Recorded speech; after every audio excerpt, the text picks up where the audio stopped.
দিনের জন্য হক্কানি হাফেজ আলেম হিসেবে কবুল করেন।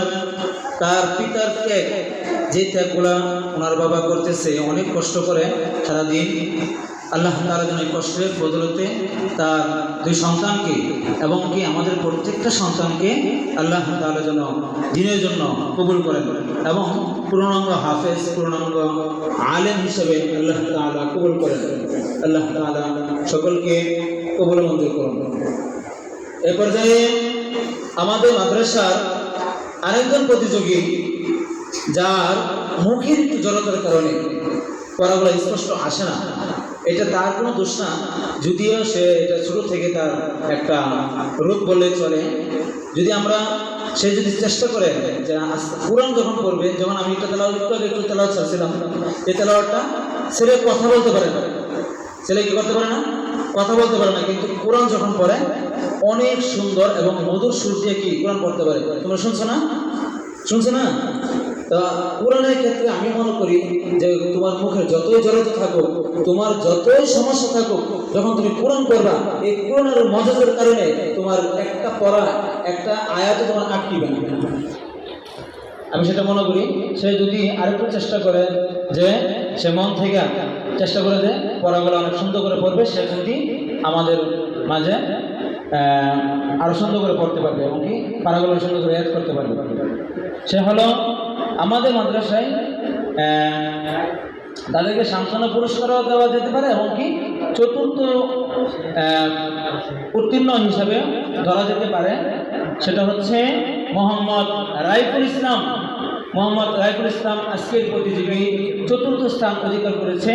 আজকে মোহাম্মদ রাইফুল ইসলামকে আমাদের মাদ্রাসার সুনামধন্য উস্তাদ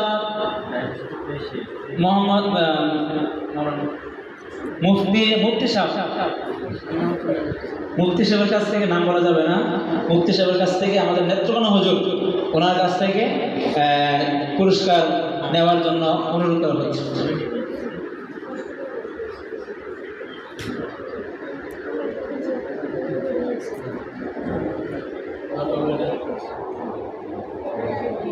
মাশাআল্লাহ, জাযাকাল্লাহ।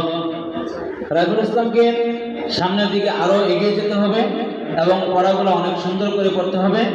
তার টার্গেট থাকতে হবে যেন আমি 1 নম্বর স্থানে যেতে পারি, 1 নম্বর স্থান অধিকার করতে পারি, সেই দিকে তার খেয়াল রাখতে হবে এবং পড়াগুলো সুন্দর করে ইয়াদ করতে হবে। আমাদের প্রতিযোগী পঞ্চমতম প্রতিযোগী এবং উত্তীর্ণ করেছেন, সে আর কেউ না, আমাদের মোহাম্মদ ইসমাইল হোসেন। পুরো নাম মনে নাই, ইসমাইল হোসেন, জান যাবেন না, জান যদি বলটা না, এটা হচ্ছে না ইসমাইল হোসেন আজহা, এটা নাম মনে নাই। তো ওনার পুরস্কারটা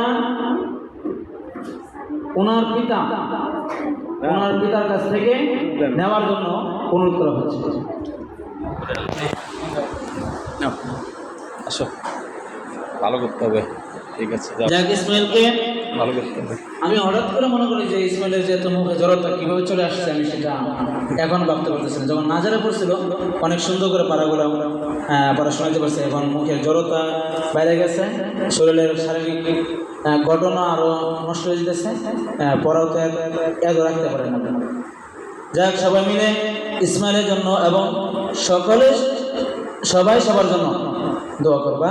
আল্লাহ তাআলা যেন সকলকে দ্বীনের জন্য এবং হক্কানি হাফেজ হওয়ার জন্য কবুল করেন। সকলে বলে আমিন। আমিন।